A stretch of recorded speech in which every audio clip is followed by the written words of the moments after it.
한 2주 전에 몸살을 제가 좀 심하게 했습니다. 일주일 내내 파스, 스프레이 하는 파스를 막 목에, 허리에, 온몸에 바르고 좀 살았는데요.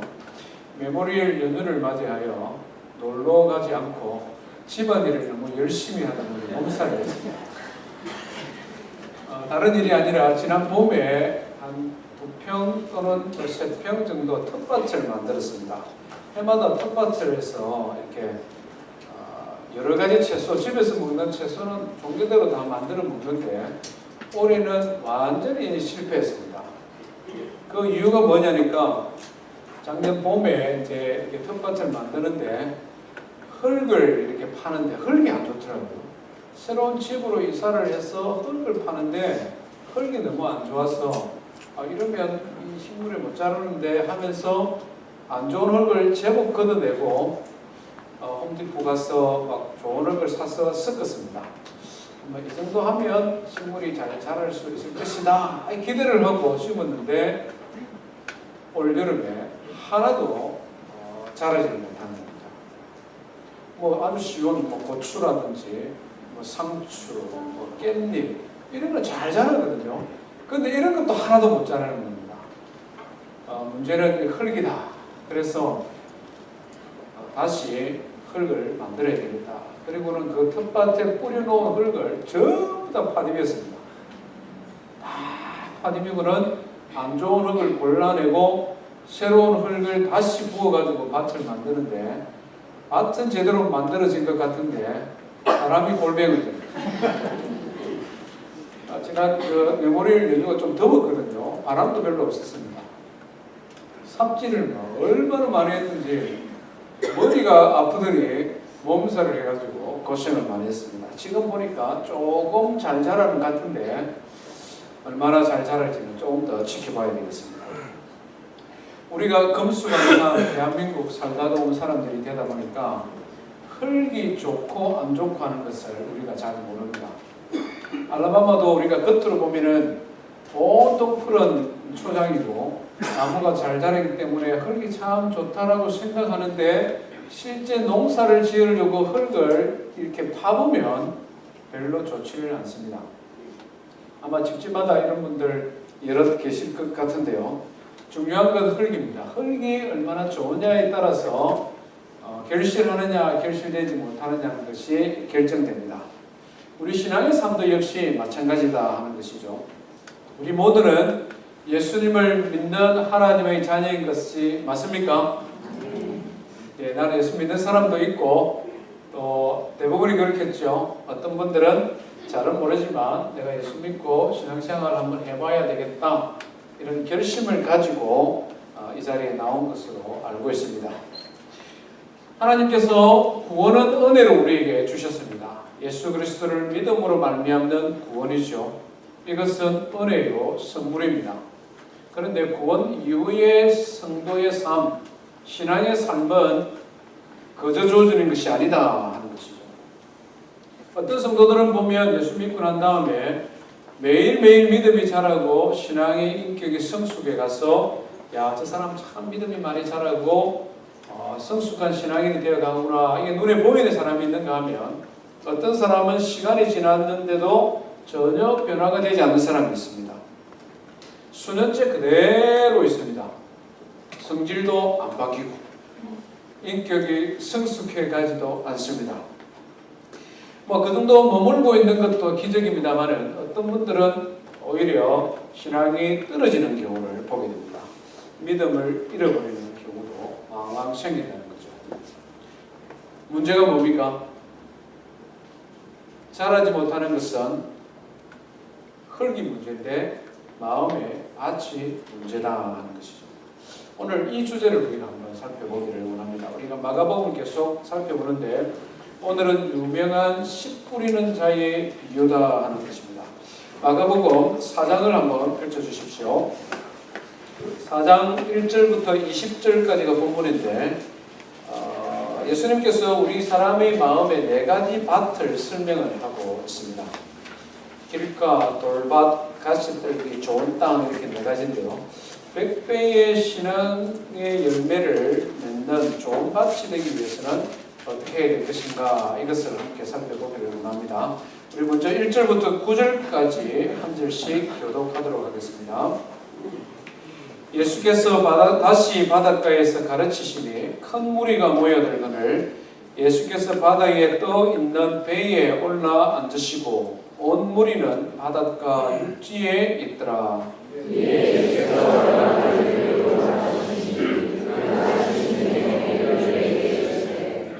들으라, 씨를 뿌리는 자가 뿌리러 나가서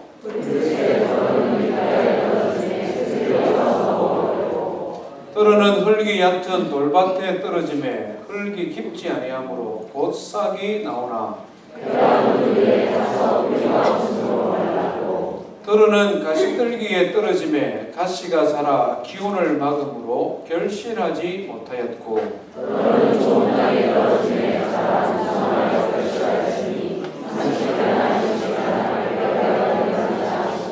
같이 읽습니다. 또 이르시되 들을 귀 있는 자는 들으라 하시니라. 아멘. 예수님께서는 사람의 마음의 밭을 네 가지로 설명을 했습니다. 길가, 돌밭, 가시떨기, 좋은 땅. 각각 다른 네 개의 밭인지 한 사람의 마음에 이런 네 가지 요소가 들어있는 것인지 정확하지는 않습니다. 제가 말씀을 연구한 결론은 사람들의 마음에 각양 이런 요소들이 있다 하는 것입니다. 어떤 사람은 100% 좋은 마음, 어떤 사람은 100% 가시떨기 이런 것이 아니라 사람의 마음에는 이런 길가, 돌밭, 가시떨기 좋은 마음을 각양 다 가지고 있다. 특징적으로 나타나는 현상이 뭐냐 하는 것입니다. 첫 번째는 길가와 같은 마음입니다. 오늘 4절 말씀해 보니 길가에 떨어짐에 이렇게 표현합니다. 이스라엘은 금수강산이 아니라 돌이 많은 지역입니다. 그것도 석회암이 굉장히 많습니다. 석회암 자체는 화강암이나 금강석 이런 것 비하면은 약하지만 이것이 수분을 조금 먹고 단단하게 굳어서 햇빛에 말라 있으면 굉장히 단단한 돌멩이처럼 그렇습니다. 모든 지역이 이런 석회암 돌들이 많기 때문에 그 가운데 농사를 지으려고 하면 돌을 골라내고 좋은 밭을 만들어야 됩니다. 우리 저 강원도에 오신 분들은 이런 거 잘 아시죠? 김해 평야에 사는 사람은 조금 잘 모릅니다. 화전민이 산을 일군다라고 생각해도 좋고 산자락 끝에 있는 밭을 일군다 생각해도 좋겠습니다. 밭을 만들려고 하는데 거기에 돌이 굉장히 많다. 그러면 돌을 골라서 한쪽에 무더기를 만들면 그 돌이 모여있는 무더기와 좋게 만드는 밭 사이에 경계가 생기지 않습니까? 그 경계를 사람들이 왔다 갔다 하든지 짐승이 왔다 갔다 하든지 아니면 수레 같은 것이 왔다 갔다 하다 보면 거기가 어떻게 되겠습니까? 딱딱하게 되겠죠. 밭은 밭이라고 농부가 만들었는데 사람이나 짐승이 계속적으로 왔다 갔다 하다 보니 그것이 마치 길처럼 딱딱해서 굳어버려진 상태, 그것이 길가와 같은 밭이다 하는 것입니다. 사람의 마음이 이럴 수 있다 하는 것이죠. 어떤 마음입니까? 우리 15절 한번 읽어봅니다. 시작. 말씀이 길가에 뿌려졌다는 것은 이들을 가리킴이니 곧 말씀을 들을 때에 사탄이 즉시 와서 그들에게 뿌려진 말씀을 빼앗는 것이요. 예. 예수님께서 이것을 그냥 밭이 아니라 사람에게 비유했다는 걸 가르쳐 주죠. 말씀이 길가에 뿌려졌다는 것은 이들을 가리킴이니 사람에 대한 말이다 이 말씀입니다. 어떤 사람입니까? 말씀을 듣기는 들었는데 그 말씀이 뿌리를 내리지 못하고 마음밭 위에 그냥 널려 있으니 새들이 와서 잽싸게 그것을 먹어버렸다 하는 것입니다. 말씀을 들을 때 사단이 그 뿌려진 말씀을 빼앗아가 버린 것처럼 딱딱하고 굳어져 있는 마음입니다. 예수님 때에는 어떤 사람이 이런 사람이었겠습니까? 예수님의 말씀을 노골적으로 반대하고 핍박했던 바리새인이나 서기관들 같은 사람들이겠죠. 그들이 가지고 있는 생각, 그들이 가지고 있는 종교적인 배경, 그들이 가지고 있는 지역이나 인종에 대한 차별하는 마음, 이런 마음들이 그들의 머리, 그들의 마음속에 가득 차 있으니 예수님이 하나님의 말씀을 전해도 듣지 않을 뿐만 아니라 오히려 그 마음이 더 딱딱하여져 예수님을 박해한 사람들이죠. 갈릴리 출신이 무슨 좋은 말을 할 수 있겠느냐? 예수 자기 아버지는 목수인데 어디서 저런 하나님을 말씀을 배웠다라고 말할 수 있느냐? 이런 식입니다. 가지고 있는 선입견, 자기 자신이 가지고 있는 경험, 이런 것들을 토대로 하나님의 말씀이 씨앗이 뿌려지지만 그것을 받아들이지 아니하니 마귀가 가져가 버리는 것입니다. 오늘 이 시대에 이런 마음은 어떤 사람들을 의미하겠습니까? 1차적으로는 교회 밖에 있는 사람들입니다.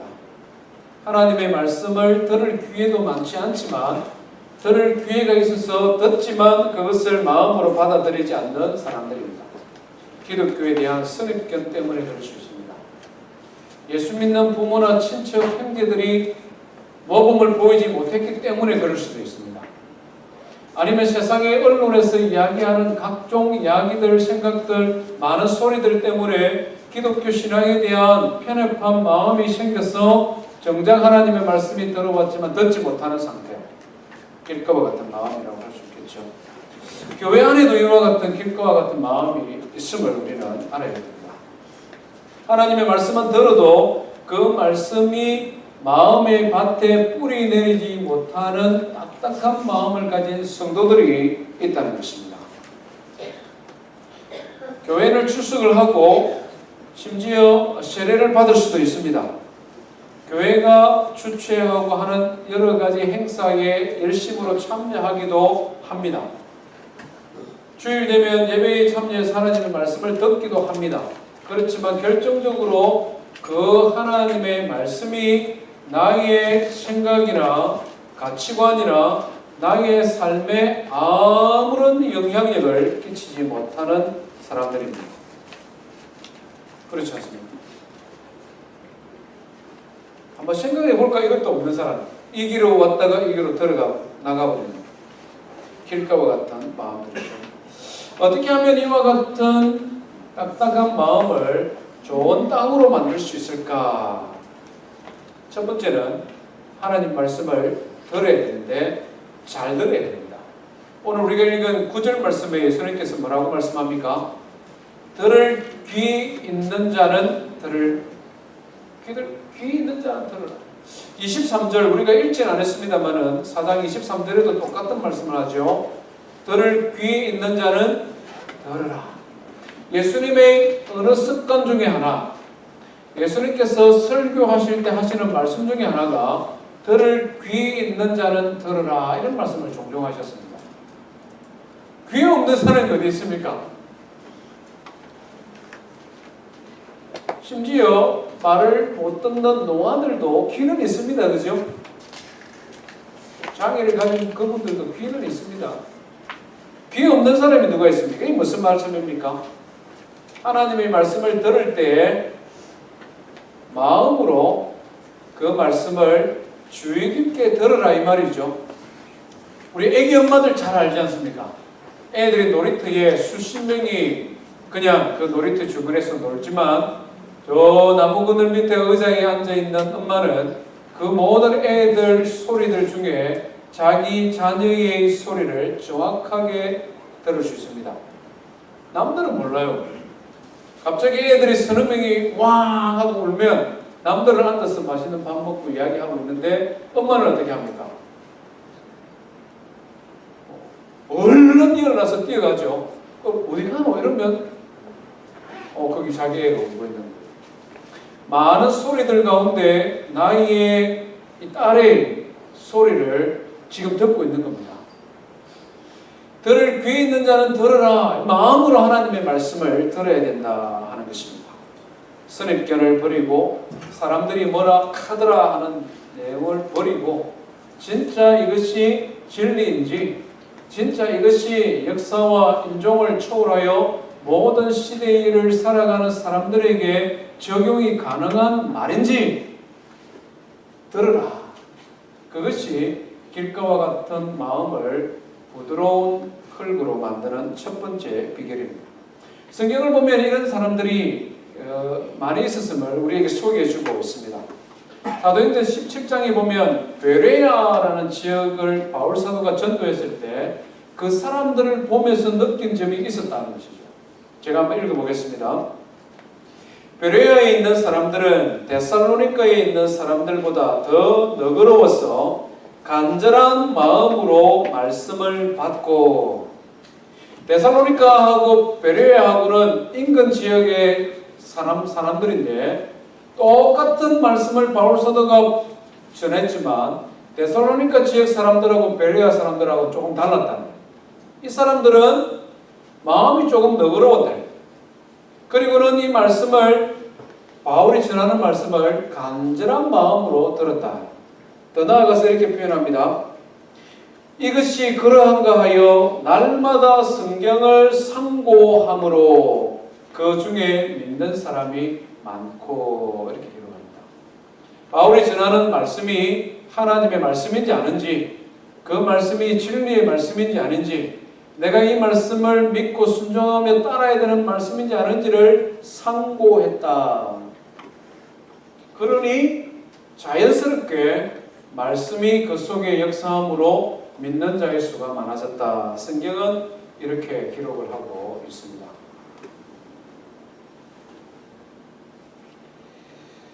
우리 모든 성도들은 하나님의 말씀을 먹고 살아가는 사람들입니다. 날마다 하나님의 말씀을 먹어야 됩니다. 먹을 때에 근성으로 먹는 것이 아니라 이것이 하나님의 말씀, 진리의 말씀인가, 그것을 헤아려 가면서 들으시길 바랍니다. 우리 교회는 특별히 처음 오신 분들 많잖아요. 인생에 결혼하고 직장 가지고 애기도 한두 명 있는데 처음 신앙생활하는 분들 많지 않습니까? 주일 설교 말씀 들을 때 제가 보면은 거의 그분들은 안 주무시거든요.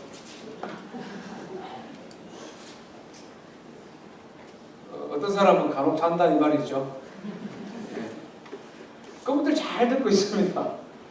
감사한데요. 그것으로 만족하지 마시고 생명의 삶이나 1:1 훈련이나 꼭 들으십시오. 우리가 일주일에 한 번 한 40분에서 50분 요 하나님 말씀만 가지고 세상의 많은 소리들 중에 이것이 진리의 말씀인지, 이것이 정말 내가 믿고 평생을 순종하며 살아가야 되는 말씀인지 분별하기가 참 쉽지 않습니다. 그렇기 때문에 이제 막 신앙생활 시작하신 성도님들은 거기에 조금 시간을 투자하십시오. 주일날 생명의 삶, 내가 생명의 삶 시간에 교회에서 딱 정한 시간에 나의 스케줄을 맞추기가 어렵다. 이러면 1:1 양육 있지 않습니까? 내가 편한 시간에 교회에서 말씀을 가르쳐 줄 수 있는 평신도 성경 교사들이 있으니 그 사람들한테 말씀을 꼭 배워보십시오. 그리고 난 다음에 판단하라. 그리고 난 다음에 결정해라. 내가 평생을 이 말씀을 믿고 순종하며 살아갈 가치가 있는가? 그런 과정을 거치지 않고 그냥 왔다 갔다 하는 것은 길가와 같은 상태에 머물 수 있다는 것입니다. 두 번째는 어떤 밭입니까? 돌밭이죠. 돌밭입니다. 돌밭에다가 씨앗을 뿌린다면 농부의 잘못이겠죠. 그렇지 않습니까? 돌밭에 씨앗을 뿌리는 그런 바보 같은 농부가 어디에 있습니까? 여기서 말하는 돌밭은 말 그대로 돌밭이 아니라 돌이 많은 밭이다 이 말입니다. 땅을 개간을 하려고 애를 쓰는데 아무리 노력해도 돌을 다 걷어내지 못할 수가 있습니다. 돌이 굉장히 깊이 박혀 있다든지 돌이 너무 크다든지, 어떤 경우에는 정말 조그마한 돌들이 너무 많아서 그런 것들을 다 걷어내지 못하는 그런 밭들이 있지 않습니까? 강원도에서 오신 분들 그분도 계시죠? 밭이라고 만들어놨는데 보면은 밭 가운데 큰 바위 있는 뭐 이런 밭들도 있지 않습니까? 우리 사람들의 마음도 그럴 수 있다. 밭은 밭인데 돌들이 많이 섞여 있는 밭이다. 어떤 밭입니까? 우리 16절, 17절 한번 읽어봅니다. 시작.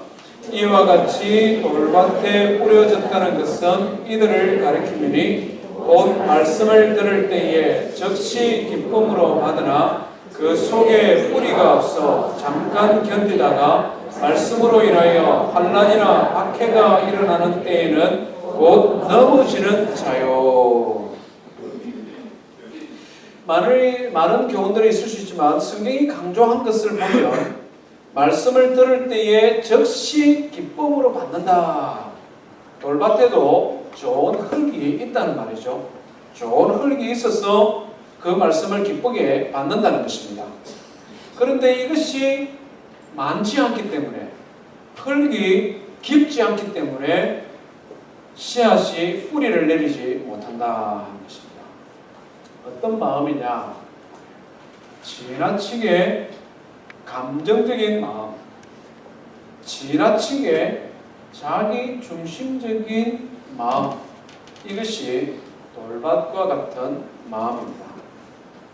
돌밭에도 흙이 있기 때문에 씨앗이 뿌리지면 싹을 틔우고 뿌리를 내리고 자라기를 시작합니다마는 그것이 얕기 때문에 햇빛이 나면 말라버린다 하는 것이죠. 말씀의 은혜도 알고 신앙생활이 무엇이라는 것을 어느 정도는 압니다. 하나님의 말씀이 진리의 말씀이라는 것을 동의도 합니다. 또 말씀이 선포되어질 때에 때로는 그것이 기쁨으로 아멘으로 하기도 합니다. 그러나 이와 같은 마음 상태에 있는 사람은 조건이 있습니다. 그 말씀이 내 생각하고 맞아야 아멘합니다. 그 말씀이 나의 기분의 상태와 맞아야 기뻐합니다. 그 말씀이 지금 내가 처해 있는 형편에 딱 맞아서 내한테 듣기 좋은 말이어야 아멘합니다. 하나님의 말씀에 나의 기분이나 생각이나 상황을 맞추어 가는 것이 아니라 나의 기분이나 형편이나 상황에 하나님의 말씀을 맞추어서 맞으면 기뻐하고 좋아하지만 그것이 다르면 돌아서는 것입니다. 어떨 때 돌아섭니까? 오늘 성경에 말씀하죠. 환난이나 박해가 일어나는 때에는 돌아선다. 이렇게 말씀합니다. 환난이나 박해. 물론 우리가 기독교 복음이 핍박을 받는 동네에 사는 것은 아니지만 우리가 사는 이 동네에도 환난도 있고 핍박도 있죠. 어떤 게 환난입니까? 예수 믿고 신앙생활을 시작했습니다. 뭔가 기대하는 바가 있었는데 기대하는 바가 채워지지 않으면 환난이 시작되는 것 같습니다. 특별한 유익도 없고 오히려 예전에는 없었던 크고 작은 신경 쓰이는 일들이 나의 삶에 하나씩 둘씩 생기기를 시작합니다. 목장 모임에 처음에 가니까 아무 이야기 안 하고 맛있는 거 주고 다 환영만 하더니 조금 지나니까 성경 헌금해야 된다고 이야기하고 조금 지나니까 우리 목장 밥 해야 될 차례인데 오라고 그러고 와서 밥을 하는데 우리 남편 안 그래도 일대기하고 힘든데 젊다고 설거지는 혼자 다 시키고 환난입니다. 거의 환난 수준입니다. 사람에 대해서 실망하는 마음도 좀 생기죠. 처음에는 다 환영하고 좋은 사람이고 대한민국에서는 볼 수 없고 경험할 수 없었던 좋은 사람들만 그것도 몽고메리 넓은 교회에 다 모이는 줄 알았는데 조금 지나니까 아닌 겁니다. 이상한 사람도 있고 희한한 사람도 있고 말 안 되는 억측 같은 사람도 한두 사람 보입니다. 환난이죠. 박해도 있습니다. 박해. 예수 믿고 난 다음에 모든 것이 잘 되고 순탄한 줄 알았는데 어려움이 한두 가지 생길 때가 있습니다. 직장 생활에서 내가 교회 가는 것을 사람들이 알게 되었을 때 그 사람들이 가지고 있는 시선이 좀 달라지는 것 같은 거, 이 박해라고 느낍니다. 예수 안 믿는 친구가 방문했을 때나 부모나 형제나 가족이 방문했을 때 그 사람들과 어떻게 내가 대화하고 그 사람들이 있는 기간 동안에 교회를 가야 되느냐 말아야 되느냐 고민하는 것 자체가 마치 박해처럼 느껴집니다. 신앙생활의 처음 시작이 나의 생각이나 나의 경험이나 내가 좋은 것을 위하여 신앙생활을 시작했기 때문에 이런 일들이 닥쳐오면 경험하게 되면 신앙생활을 슬그머니 내려놓는 포기해버리는, 그래서 오늘 성경에 말씀드린 것처럼 즉시 기쁨으로 받으나 환난이나 박해가 일어나면 넘어지는 것처럼 넘어지는 성도들이 있다 하는 것입니다. 이 돌박과 같은 마음을 가진 분들은 어떻게 우리가 좋은 밭을 만들 수가 있겠습니까? 기본적으로는 본인이 노력해야 될 것이 있습니다. 내 지금 마음이 이런 마음이다 하는 분은 제 말씀을 그대로 잘 한번 들어주십시오. 신앙생활을 시작하는 이유와 동기를 한번 다시 새롭게 해주시면 좋겠습니다. 기독교 신앙이 내가 이 세상을 성공적으로 살아가는 수단이요 방편으로 생각했다면 잘못 생각합니다. 시작 잘못했습니다. 예수 믿는 것이 좋은 사람들 만나서 나의 인간관계의 범위를 좀 넓혀야 되겠다라는 동기로 시작했으면 잘못했다. 죄인들 중에서 죄 많다고 스스로 고백한 사람들만 모여 있는 것이 교회이기 때문에 사람을 오래 만나면 만날수록 실망할 요소들이 많다 하는 것입니다. 나의 기분이나 내가 지금 처해 있는 형편이 좀 나아질 수 있는 그런 방편으로 신앙을 생각했다면 그것도 좀 잘못 생각한 것입니다. 이런 것들이 전혀 없다고는 말씀드리지만 할 수 없지만 그것이 목표라는 것은 잘못됐다는 것입니다. 예수님께서 이것을 제자들에게 너무나 분명히 말씀해 주셨죠.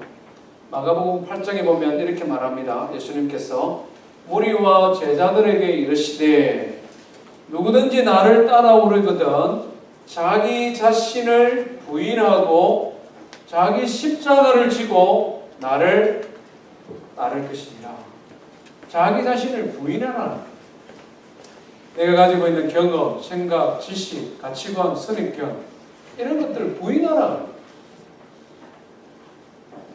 부인해야 됩니다.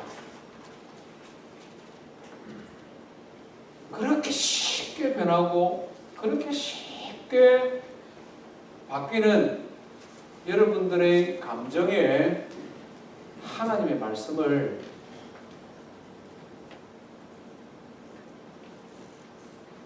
취사 선택하려고 생각하지 마십시오. 하나님의 말씀이 그렇게 쉽게 변화되어지는 우리 자신의 이 변화무쌍한 감정을 만족시키기 위해 기록된 말씀이 아닙니다. 우리의 짧은 지식, 세상 사람들이 카드락하는 뉴스 몇 마디 듣고 그것에 따라 하나님의 말씀이 진리냐 아니냐 왔다 갔다 하는 그런 판단할 것 같으면 신앙생활 잘못 시작했다. 최소한 이것이 우리 인생을 걸만하냐? 최소한 이것이 내가 이 땅을 살아가면서 경험하게 되는 크고 작은 일들이 있지 않습니까? 우리 인생 모두가 경험하는 것. 기쁜 일도 있고 즐거운 일도 있지만 슬픈 일, 괴로운 일, 속상하는 일, 화나는 일, 억척같이 정말 한번 살아보려고 하지만 억울한 일, 이런 것들까지도 이기고 극복해 가도록 돕는 진리인지 아닌지 그것을 고민해 보시라는 것이죠. 그것을 해결해주는 방편으로서 하나님의 말씀인지 아닌지를 먼저 생각하고 그 생각에 따라 신앙의 삶을 할 건지 안 할 것인지를 결정해야 됩니다. 너무나 쉽게 변하는 나의 감정이나 너무나도 얕은 나의 지식을 하나님의 말씀을 가지고 와서 그것을 메꾸는 것으로 말씀을 생각하지는 말아라. 그러면 잘못 생각하는 것이다. 그래서 먼저 한번 상고해 보시라. 먼저 하나님 말씀을 배우고 알아보고 그 다음에 한번 판단해 보시라 하는 것입니다. 제가 늘 말씀드리는 것처럼 테스트해 보시라. 테스트도 안 해보고 포기하는 것, 그것은 정말 어리석은 것이다. 두 번째는 뭡니까? 우리 성도들이 도와야 되는 겁니다. 돌박 같은 마음, 흙이 얕은 사람은 어떻게 하면 됩니까? 좋은 흙 많이 갖다 부으면 안 됩니까?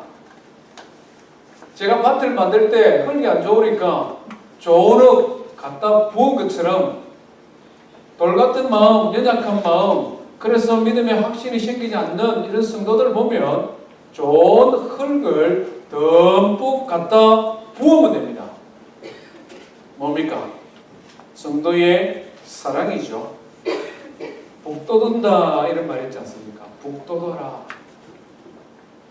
채소를 심어놓고 그냥 방치하지 말고 뿌리가 잘 못 내리는 것 같으면 북돋워주라. 북을 돋아주면 됩니다. 하나님의 말씀으로 북돋아주고 사랑으로 섬겨서 북돋아주고 그래서 그 사람이 환난이나 시험되는 일에 넘어지지 않도록 그래서 그 환난이나 시험을 이길 수 있도록 사랑으로 돌보고 섬겨서 그래서 더 넓게 더 깊이 뿌려내려 갈 수 있도록 주변에서 도우면 얼마든지 옥토가 될 수 있는 것입니다. 돌박 같은 마음 가진 성도님들 포기하지 마시고 하나님의 말씀이 정말 진리인가 고민하고 상고하고 배우고 테스트해 보시기를 바랍니다. 우리 성도들이 그런 성도들, 그런 연약한 자들 포기하지 말고 더 끝까지 더 열심히 사랑으로 북돋아서 함께 좋은 밭 만들어 가기를 주의 이름으로 축원드립니다. 세 번째는 어떤 밭입니까? 가시떨기입니다. 가시떨기. 앞에서 말씀드린 것처럼 가시떨기에다가 씨앗을 뿌리면 농부의 잘못이죠. 가시떨기만 있는 밭이 아니라는 말씀입니다. 밭을 유구는데 돌을 걷어내고 가시가 있어서 그것을 파내고 정리한다고 정리를 하고 위에는 좋은 흙을 많이 뿌려서 제법 그럴싸한 밭을 만들었습니다. 그 보기에는 그렇다는 것입니다. 그런데 그 밑으로 뭐가 있습니까? 가시 뿌리가 아직 남아있는 것입니다. 가시 뿌리가 남아있는 것입니다. 가시 뿌리가 완전히 뽑히지 않았기 때문에 조금만 조건이 갖춰지면 걷어내었던 없어졌던 것 같은 그 좋은 밭에 가시가 그냥 자라는 것처럼 좋은 밭이라고 생각했던 사람의 마음에 가시가 있어서 그것이 자라다 하는 것입니다. 이 가시떨기와 같은 마음은 굉장히 가능성이 많은 밭입니다. 그렇지 않습니까? 오늘 성경에 보니까 가시떨기에 떨어진 씨앗은 자란다. 뿌리도 내고 자랍니다. 좋은 씨앗도 자라고 가시도 자랍니다. 중요한 것은 가시가 자라는 속도가 더 빠르다. 가시가 더 왕성해진 이것이 문제다는 거죠. 그렇기 때문에 이것을 어떻게 합니까? 이 가시만 제거하면 되는 것입니다. 가시만 제거하면 흙이 좋기 때문에 얼마든지 자라서 좋은 결실할 가능성이 많은 밭입니다. 이 가시가 뭡니까? 예수님은 이것을 세 가지로 우리에게 말씀했는데요. 우리 19절 말씀 한번 읽어봅니다. 시작. 세상의 염려와 재물의 유혹과 기타 욕심이 들어와 말씀을 막아 결실하지 못하게 되는 자요. 똑같은 내용을 담고 있는 누가복음 8장에서는 세상의 염려와 재물의 유혹과 향락 이렇게 말하고 있습니다. 기타 욕심을 향락이다. 세상의 염려, 재물의 유혹, 향락이 무엇인지 모르는 사람은 아마 아무도 없을 것입니다. 이것을 걷어내는 것이 참으로 어렵다 하는 것입니다. 돌밭은 오히려 쉽습니다. 그렇죠? 힘들지만 한 번만 걷어내면 됩니다. 좋은 얼굴 그냥 한 번만 갖다 부으면 됩니다. 근데 이 가시는 뭡니까? 눈에 보이는 가시 줄기를 아무리 걷어내봐야 또 자랍니다. 뿌리를 파낸다고 파냈는데 한쪽만 파내면 어떻습니까? 다음에 또 자란다는 것입니다. 그래서 이 가시떨기를 좋은 밭을 만들기 위해서는 뿌리를 완전히 파내야 됩니다. 완전히 파내고 생길 때마다 파내야 됩니다. 우리 잔디밭에 집에 보시면 정말 깨끗한 잔디밭인데 틈만 나면 풀이 자라는 걸 볼 수 있지 않습니까? 날라오기도 하고 밑에서 올라오기도 하고 그래서 끊임없이 관리해 줘야 되는 것처럼 가시밭은 그런 것이다. 밑에서부터 끊임없이 자라오기 때문에 그렇습니다. 어떻게 이 가시를 드러낼 수 있습니까? 성경은 우리에게 하나님의 말씀만이 우리 마음밭에 있는 가시를 제거할 수 있다고 가르쳐 주십니다. 우리 히브리서 4장 한번 펼쳐보시겠습니다.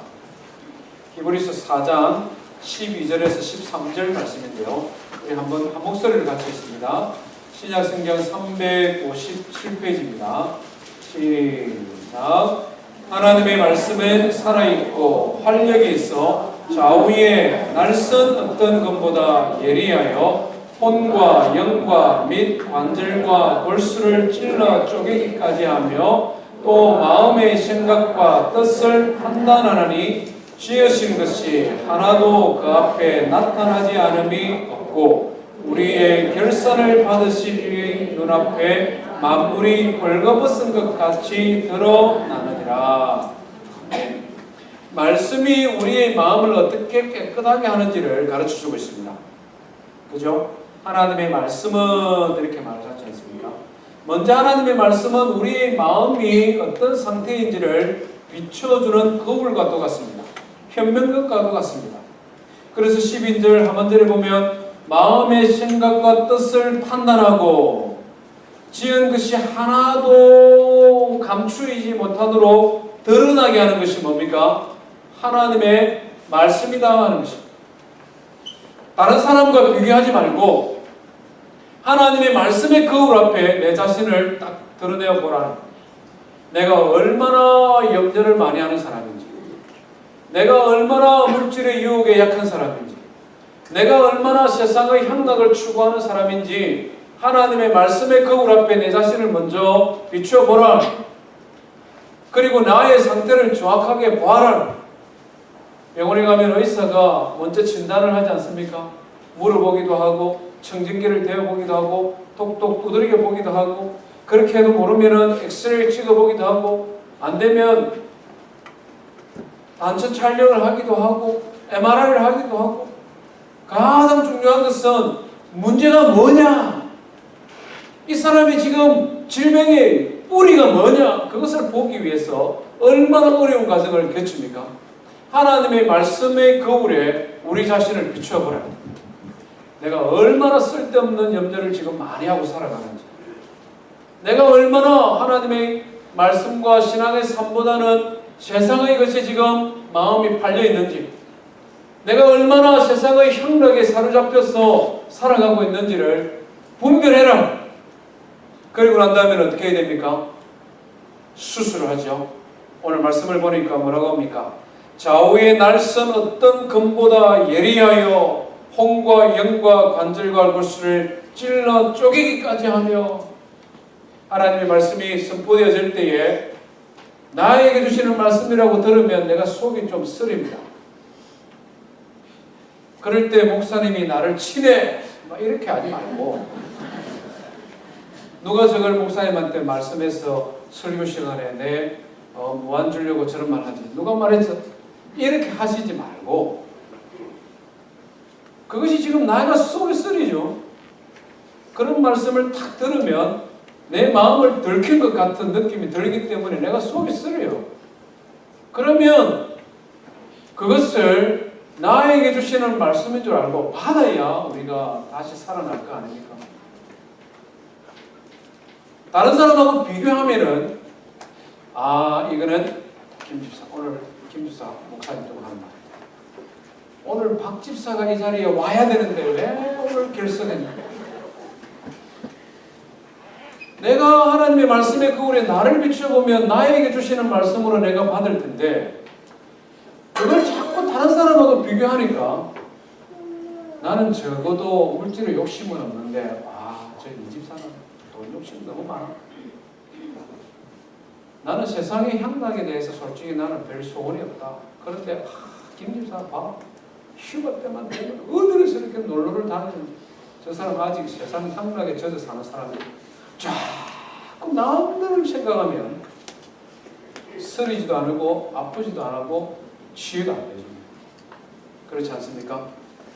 하나님의 말씀의 거울에 나 자신을 비추고 수술을 받을 홍과 영과 관절과 골수를 찔러 쪼개면 얼마나 아픕니까? 그렇지만 의사는 사람을 살리기 위해 그런 일을 합니다. 하나님의 말씀이 선포되어지고 내가 하나님의 말씀을 읽고 묵상할 때에 그 말씀이 나에게 주는 말씀으로 믿어 100배 결실하기를 주의 이름으로 축원드립니다. 좋은 땅이 그렇다 하는 것이죠. 좋은 땅이 오늘 뭐라고 말씀합니까? 20절에 보니까 좋은 땅에 뿌려졌다는 것은 말씀을 듣고 받아 30배, 60배, 100배의 결실을 하는 자다. 말씀을 듣고 받았다 이렇게 표현합니다. 누가복음에는 말씀을 듣고 지키어 인내로 결실했다 이렇게 표현합니다. 듣고 지켰다. 지킨다라는 말은 꽉 붙잡는다는 말입니다. 하나님의 말씀을 받을 때 마귀가 이것을 가져가지 못하도록 꽉 잡는다는 것입니다. 하나님의 말씀이 선포되어질 때 세상의 소리에 희석되어지지 않도록 꽉 붙잡는다는 말입니다. 하나님의 말씀이 주어질 때에 사람들과의 관계 때문에 지금 내가 처해 있는 형편 때문에 그 하나님의 말씀 대신에 나에게 좋은 것을 선택하는 것 때문에 하나님의 말씀을 잃어버리지 않도록 말씀을 꽉 붙잡는다는 말입니다. 그것이 100배의 결실을 맺을 수 있는 비결입니다. 사랑하는 성도 여러분, 저와 우리 모든 성도님들의 삶 속에 하나님의 말씀이 100배의 결실하도록 이 말씀 붙들고 살아가는 성도 되기를 주의 이름으로 축원드립니다. 우리 말씀 기억하며 함께 하나님 앞에 찬송하십시다.